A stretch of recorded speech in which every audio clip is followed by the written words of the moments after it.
the royal family. And today, Prince William is in Paris because Notre Dame is reopening. We remember that devastating fire 5 years ago, and they've restored it. It cost about €800 million. They've done a fantastic job. And on the front page of many of the papers today, Princess Kate, Catherine, whatever you want to call her, is on the front of the Times. And my first question to Duncan Larcombe, who's the former royal editor of The Sun. I mean, there are these lovely photographs of Princess Catherine looking resplendent in red there. But Prince Louis, who has a naked flame beside him, whose idea was that, Duncan? Hi, good afternoon, Peter. Hi, Yes, parents are probably holding their breath a little bit, I think, throughout the service. But Louis is nothing if not a live wire. But yeah. a lovely service, and great to see her out and about as well. And William in Notre Dame as well. Huge changes and restoration there. Many global figures, including Donald Trump there. How important is it that William is there, do you think? Well, he will have gone there. He's going there at the request of the the Foreign Office. Sorry. So this is part of the royals' role as soft diplomats, I think, is how they're described.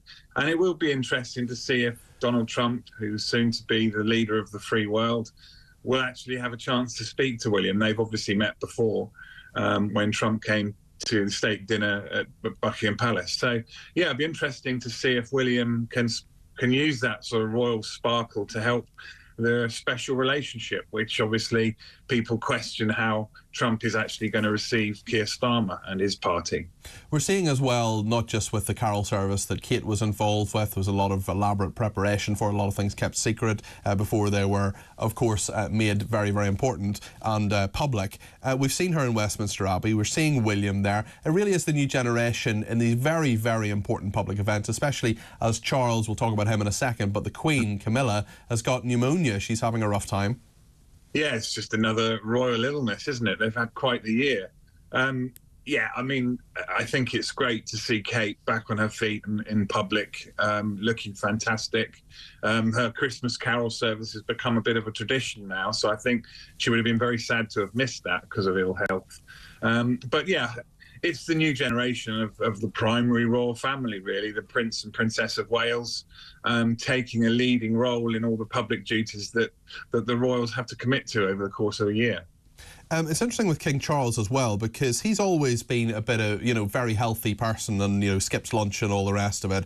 Now he is giving up red meat for avocados to help his health. That's right. I think this was revealed by his, must be stepson, Tom Parker Bowles. He's a food writer himself, isn't he? Foodie himself, yeah. So he's let that little slip out. Yeah, I mean, I would imagine my father had a problem with cancer a few years ago, and it really changed his diet for good. He lost a lot of weight.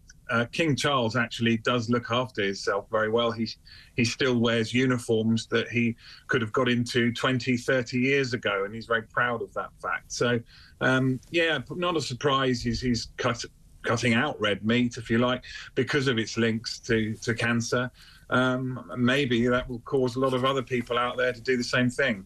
Because the royals have obviously had a really rough time. Camilla, obviously, with pneumonia is serious for anybody in their 70s, but of course the cancer that King Charles has had, and similarly Catherine as well. They're bringing a lot of hope to a lot of people that these things can be survived, they can be battled through, and they're really helping a lot of people, I'm sure, raising awareness on a lot of those issues. I think that's true. And I think, you can say that cancer these days, people can live long and healthy lives after being diagnosed. But that doesn't take away the fear of a doctor looking you in the eye and telling you you've got cancer. Yeah.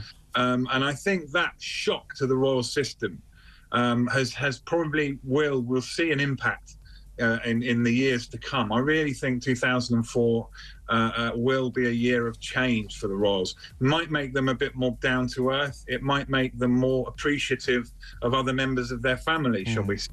Well, we'll see what happens there. And Duncan, thank you for your analysis there. That's Duncan Larcombe there, who's former royal editor of The Sun.